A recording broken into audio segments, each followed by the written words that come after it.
Hello, happy. Good morning. What day of the week is this? It is Friday. Are you sure Thursday. It's Thursday. What the heck? It's like we've been abducted by aliens. Our granddaughters stayed over, and I hear them calling me. I think they're fighting over my tablet.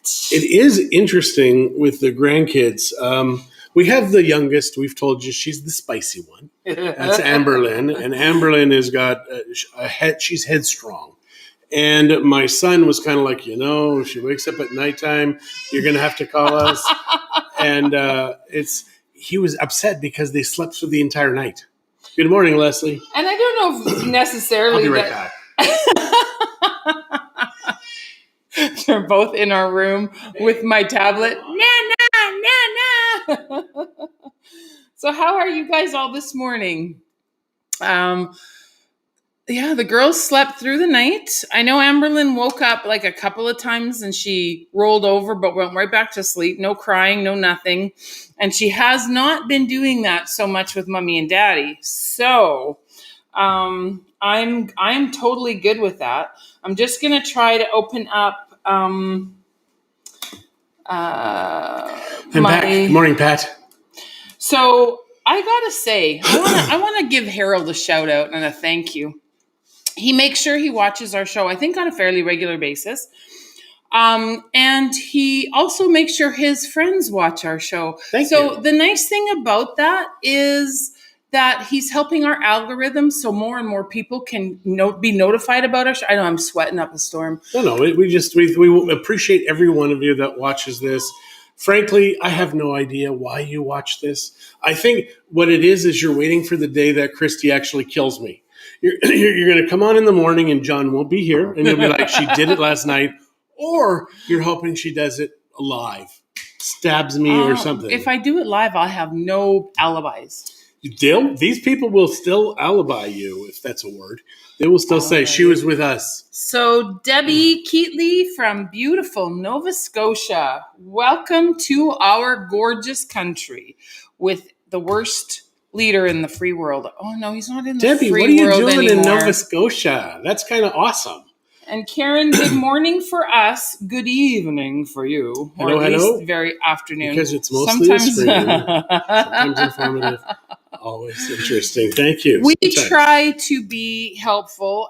My friend Jolene, there was some people talking about moving to Mexico with young children. Oh, yeah. And so she put my name out there and I've had a few people actually contact me. So I had the opportunity yesterday to share a little bit of our story, how we got down here, which is we have a little blurb that John wrote up a few years ago. So obviously things have changed. It's like 2010. He's going to have to 2008. Let people know that we have now gorgeous. What is on my chest? Boobs. I see. I know that. No, but I see. Is this? Yeah, that looks like scratches or something. I don't know. You've got grandkids here. Well, I don't think they were scratching my chest though. No. Now it was. She's visiting her adopted family that she met in Mexico. That's awesome. That is fantastic. That's awesome. So yeah, with last night, I stayed in the room until midnight. Mm-hmm. The bed is pushed against that wall, so I was locked in there, and it was very difficult to come out. Here comes one. Here comes one. And last night, as I was pretending to sleep, Amberlynn kept touching my face and touching my beard, and it was very sweet. And it's saying she's offline, so I'm just gonna. So Christie and I it's a king size bed, and she was on the farthest end, and I was on this farthest end. It is far away. A king size bed is huge. So it was because normally we kind of like hold hands or whatever, or punch each other, or whatever. I don't even know what we do, but that's how we go to sleep. So we're very close. But am I going to come home saying A? No, don't come home saying A. You can just come home. So what are those numbers that you have there? That was trying to figure out the real value of a property. So they listed a property in Los Mangos for $1.4 million, which is like, why would anybody buy a property in there? It's a gorgeous property. And I was just working numbers. I can't make it worth just a little over $1 million. But yeah, $1.4 million. I'm kind of like, who's going to buy one in there for that price? It's like you don't want to own the most expensive property in the neighborhood. You want to own the least expensive property. And make it the most expensive. Well, don't even make it the most expensive. Just bring up the value, add value. Mm-hmm. So last night, 3:00 in the morning, I'm having a gout attack right now, and I'm on meds for gout. So at 3:00 in the morning, I took an anti-inflammatory, and I feel like I'm drunk right now because this stuff is very harsh. So it is not a fun med. I'll be right back. Okay, so what can we tell you today? Mortgages in Mexico, very expensive. They will lie now and tell you that, well, it's not lying. Oh my gosh, I got to quit saying stuff like that. But they will tell you there's no fees, or no interest, but they charge gobs of fees up front, etc. So mortgages in Mexico work out to about 9 to 16%. 9 is if God co-signs the loan. 16% is anybody can get that. So just understand, if you are going to buy a house in Mexico, please get your money north of the border. Get a line of credit, get a second mortgage, get something. Just because, Christie, I see the garbage is out here and you're not covering it. So you want to come here?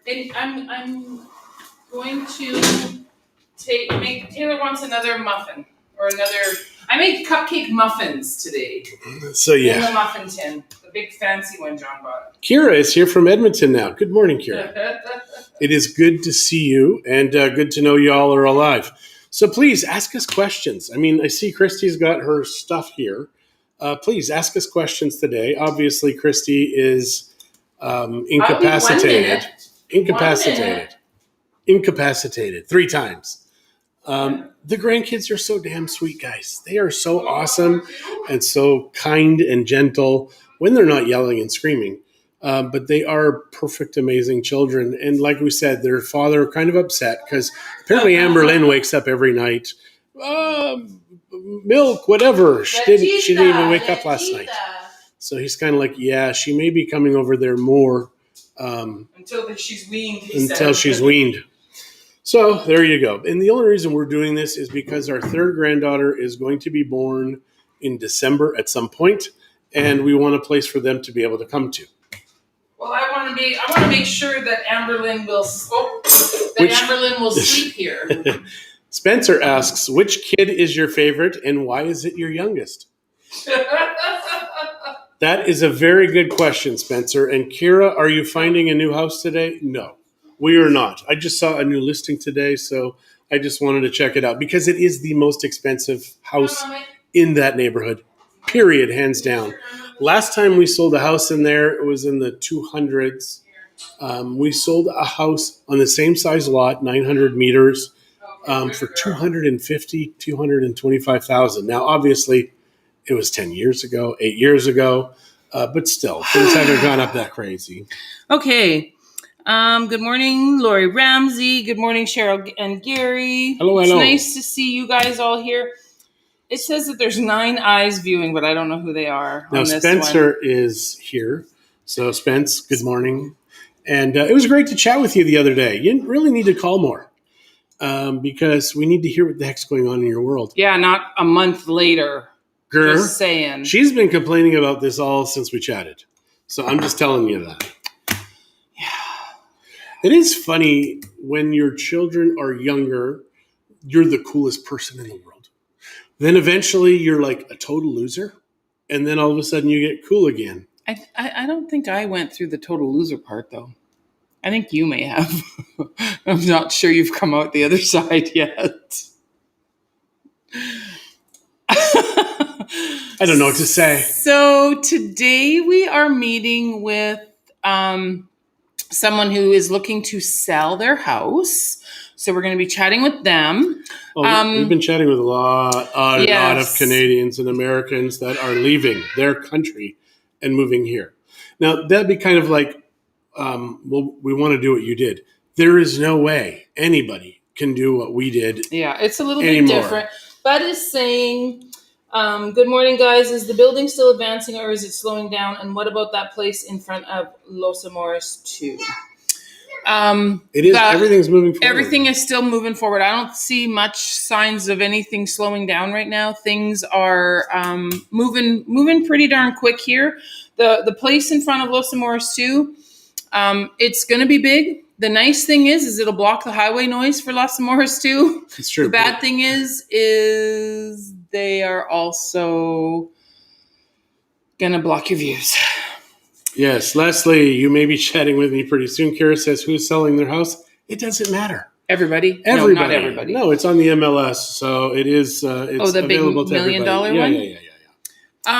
Yeah. And then also the other thing that I'm excited about is we are meeting with the guy that is going to build our awning for our new office. Yeah, I am excited about that. So things are moving forward. We've officially, as of today or as of yesterday, officially picked a date. Now, It is obviously subject to change. We are working on the information that we need. It is our eldest daughter's birthday. On the day of the party. So we're doing the 30th of November, we are going to do our grand opening. Our grand opening, yes. So if you are here, November 30th, you are invited. We are going to have a mariachi band. We're having a taco stand. It's going to be fun. We've got tequila, margaritas. We'll have some beer, some wine. So it's going to be fun. I don't know how much wine we'll do, but... Well, if you're having margaritas, you don't even care about wine. Exactly. You got to pick your poison. Yeah. So that is going to be awesome. That is going to be right at the plaza. And Bud, you are welcome for that info. The Placita. Is it Little Plaza? Placita? Could be. I don't know. It's not that little a plaza, though. It is the most important touristic area of Bucerias, and we're there now. Yeah. It's like awesome. And boy, good morning, Sheila. It is so incredible to see 24/7 people at our office kind of wandering around. Now, obviously, there's people sitting on our office, which that is a pain in the butt. Well, they're not now. There's not enough room. Now that the window is back in, there's only about that much space. So if they've got tiny butts. Yeah, most don't. So, but they do sit... They do sit down in front, and with the awning, they'll probably sit down even more, especially when it's raining. Karen is asking if we will vlog the opening. Actually, yes. We have been told that we should.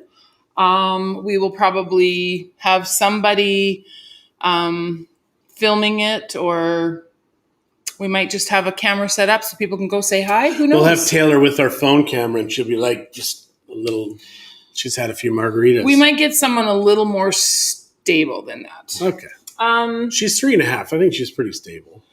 So Glenda's wondering what is happening to the space next to Punta Arena that used to be Suca.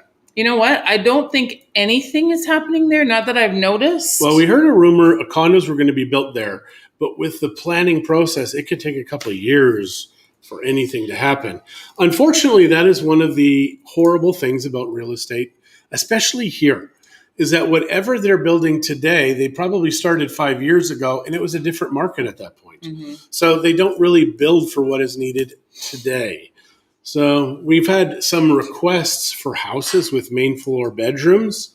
And if you know our area, it's kind of a tough ask because it's limited. It's cheaper to go up and build up. So what they'll do is they'll have the living area downstairs, bedrooms upstairs. Kind of a typical North American style property. But now that people saying, my knees, my hips, and they really don't build properties like that. There are a few developers that do. And it's funny because one of the properties that these developers did, we had listed for 2 years, could not sell it. And it was very strange. It was a 4-bedroom, massive bedroom on the main floor. And I could not figure out why we couldn't sell that. That was very odd because we had a 3D tour and everything. So now I think we would have sold that 10 times over. But I have no idea why it didn't sell because it was priced fantastic. So who knows? Just the right person didn't find it, I guess. Yeah. Sometimes it really is just the right person. Yeah. With La Jolla in La Cruz, we had a listing on the 2nd floor. And in almost a year, we only showed it one time. And that one person bought it. Yeah. Same as that house in Los Arboles. We had showed that they'd had it for sale for 3 or 4 years. We took the listing when we kept showing it and showing it and showing it. And I said, you know what? That's it. We cleaned the place out. First person, boom, that saw it after that, bought it. And it's just, you never know what the reason is. We have friends in Texas, they got a fantastic deal on their property because it wasn't furnished. So it just sat there and sat there and sat there. And when they came, they bought it. Ripe for the picking. So yeah, you never know why people buy or don't. Glenda is wondering how expensive it is to put in a small elevator.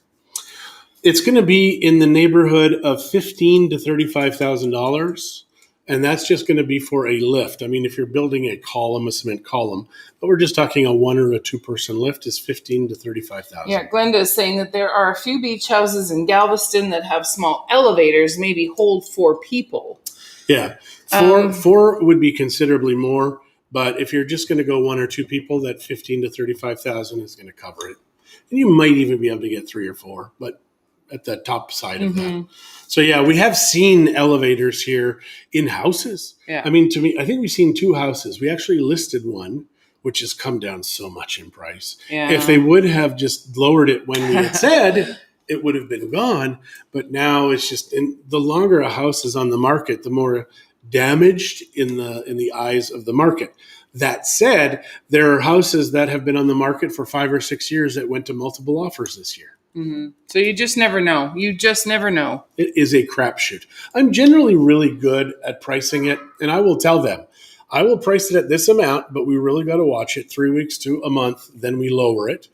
And sometimes they're like, I don't want to. And I'm like, because I spend a lot of time and money with a new listing. So for me, a new listing is 24 to 36 hours. That is with the distribution, the marketing, etc. And for these people to not lower it, that's bothersome a little bit. That it is. And the only reason I'll price stuff above the market is because that right person could come along, because there's so little inventory available right now that somebody may just come along and say, OMG, I will get this. I'll take it. And they have. So I have no idea.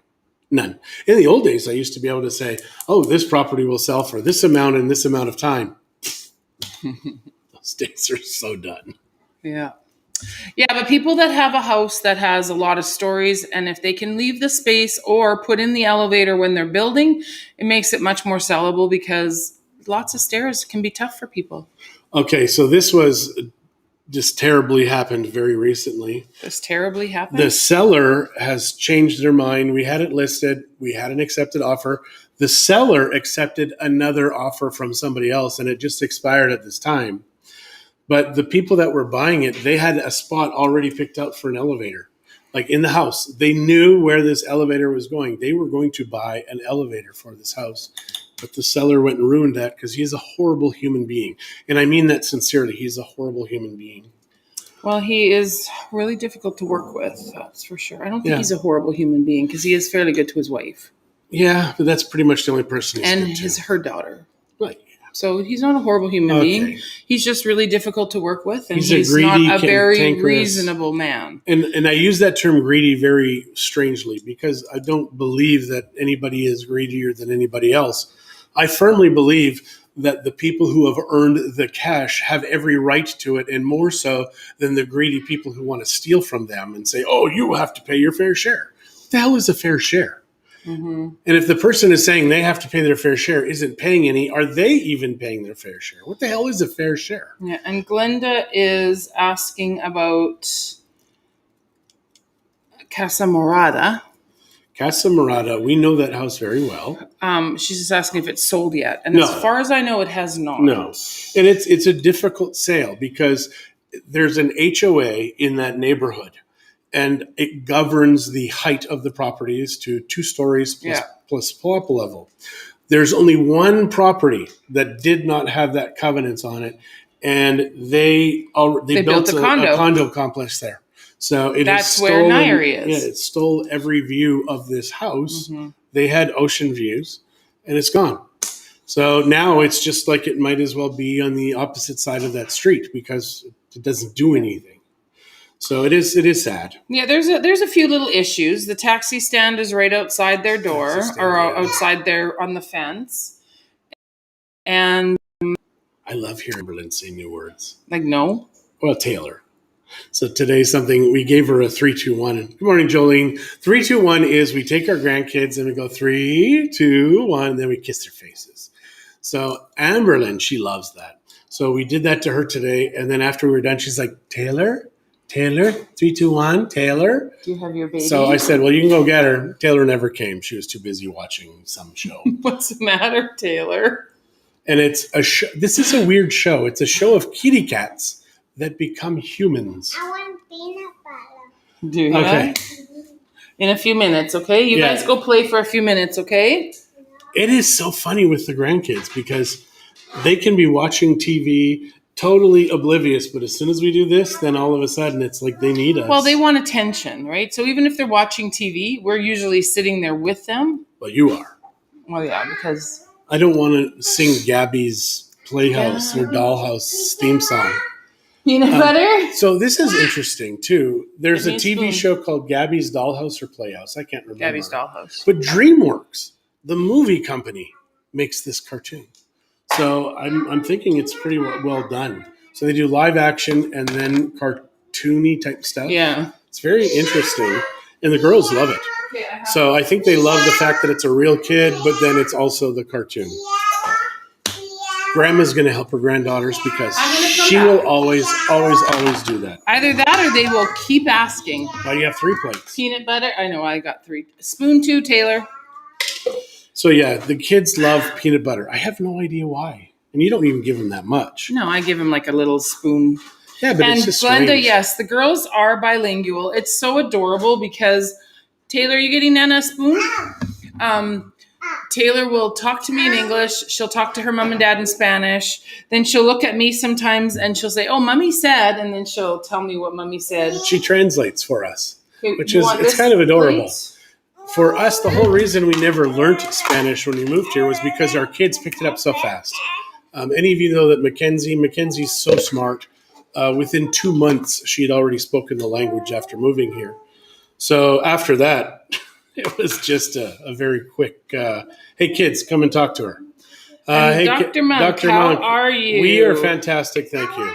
So quick story about Mackenzie. There's a few funny stories about Mackenzie because in Mexico, and I'm speaking in broad cultural strokes, and it was worse when we first moved here. Dress. But girls were kind of off to the side, boys raised Okay, higher. sit down.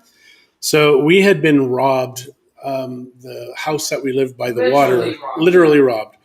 Second day that we lived there, so we had to go through the process. It was terrible. It was more terrible back then. But one of Christie's girlfriends says, I'm going to help you, and we're going to make sure that these guys get arrested. And they, go to jail. They all went to jail for 2 to 3 years. So that was awesome. But Mackenzie, we thought she could act as our translator, and she was, I think, probably 10 or 11 at the time. So her Spanish was perfect. So we go to see the district attorney. She actually was probably closer to 12. And the district attorney is like, did you bring a translator? We're like, well, we have Mackenzie. He's like, she's just a little girl. I swear to God, Mackenzie, she looked like she was going to kill that man. We had to hold her back because she wanted to hurt him. So whatever he said as that little girl really bugged her. I have a question. How strict is Mexico with coronavirus? Well, we're like the states in that each state is different. The president of Mexico, a socialist, he's kind of like, we don't need vaccine mandates. We don't need to do this. And he would prefer that nobody does anything. But for whatever reason, these little tyrant state governors have all been very different. So you have to wear a mask when you go into these businesses. Some businesses don't give a rat's patootie and they don't have masks. They don't. So it really depends, I think, if you're involved with the tourists or not. Because generally it is the tourists that demand masks, etc. Yeah. Glenda says she has a funny story about Mackenzie. Okay, so Glenda, tell us your story about Mackenzie. But yeah, so that was Mackenzie. Another story with Mackenzie is they used to do horseback riding. So when we lived by the water, there was this guy, I can't even remember his name, but he was an alcoholic. Martine. And he used to ride these horses, and he did not speak any English, but he was a smart guy. So he said these little girls that spoke English and Spanish, he said, hey, you want to start riding the horses free of charge. So the girls get on the horse and they're talking to the foreigners and they're getting business for this guy. This business lasted for 3 or 4 years. So at first they would just do it for free. Then they would come to our house. There would be like 9 to 12 horses and we would have to water them because we had a tap outside. Glenda said the story's too long to write, but it was about when she was her 14-year-old property manager when she was at Punta Arena.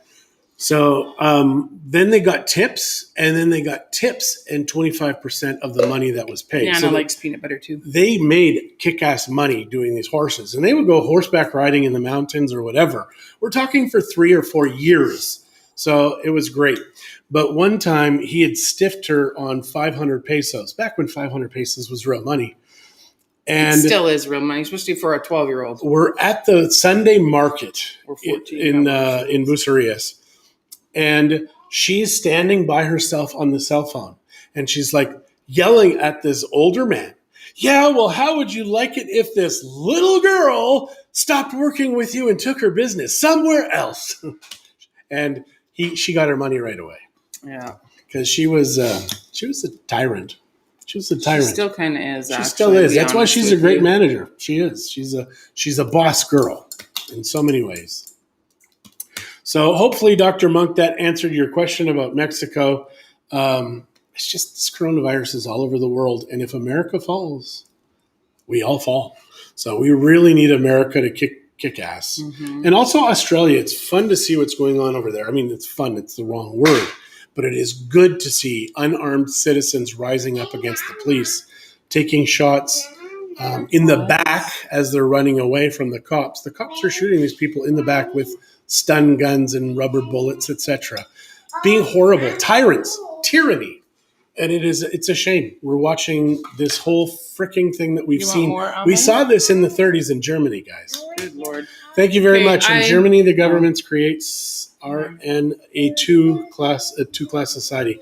Vax can do everything. When unvax get quarantined, they rule that they don't get any pay anymore. You know what? I don't even know what's going on. My personal belief is 6 to 8 weeks more is all we have to put up with this crap. But who the heck? 2 years ago, we were told just 2 weeks to flatten the curve. 2 weeks to flatten the curve. I've got people here who've had COVID that fight for the vaccine, etc. That's just dumb. Canada is trying to do the same thing. Yes. And in Canada, though, you've got a lot of guns floating around society. Yeah, so I think that's a dangerous game for the Canadians to be playing. Just because I'm even surprised that people haven't gone totally crazy yet. So, yeah. Well, I mean, they have. Have you watched The Man in the High Castle? No, I've not. And I don't know if it's a real person or if it's a movie you're saying. Somebody had said something to vote for the Maverick Party or check the Maverick Party out. Or no, they said to check out the Mavericks. And I said, well, is that like an ideology? Is that a person? I said, no, it's a party. There's one of my little princesses. Hey, quit pressing that. This is the second one. Say hello. Hello, hello, hello. Say hi. There we go. Okay. Peanut butter and all. Yeah, peanut butter face. Now she's kind of like, that was awesome. Okay, I went to Croatia lately. They recommend masks, but no one cares. Everything is pretty much normal. Yeah. I heard about it's either Amazon or Netflix. Amazon or Netflix. Auntie Shay says, hi, my babies. We really are not fans of Amazon or Netflix, yet we pay for the service. Hi. We did just sort of finish The Circle yesterday. Glenda says, hello, gorgeous girls. Yesterday they released 3 new episodes of The Circle. So we watched them because the finale is on the 29th. We have a problem. The 29th of September. So Shay, we are caught up with The Circle. I'll be right there. Go play. Okay. I think it is time to say goodbye because it's just, I mean, I know I don't regret having them here. And no, it was awesome. I don't mean to be rude to you guys that are spending your time and watching us, but every once in a while, my granddaughters just need me more than you do, I guess. And they don't really need her. She thinks they need her. But Did you not hear them calling, Nana, Nana? I heard them. I heard them calling. I call you too, but I don't need you. You don't call me Nana. You call me mean things. Actually, she does have that cup that my mom bought her that said, all my favorite people call me Nana. Yep. So, okay, then, honey. So if you want to be one of my favorites, no, I'm just kidding. What? Call me Nana. Just being Actually, funny. everybody start calling Christie Nana. All right, you guys, thanks for joining in this morning. And we will see all y'all tomorrow. We will.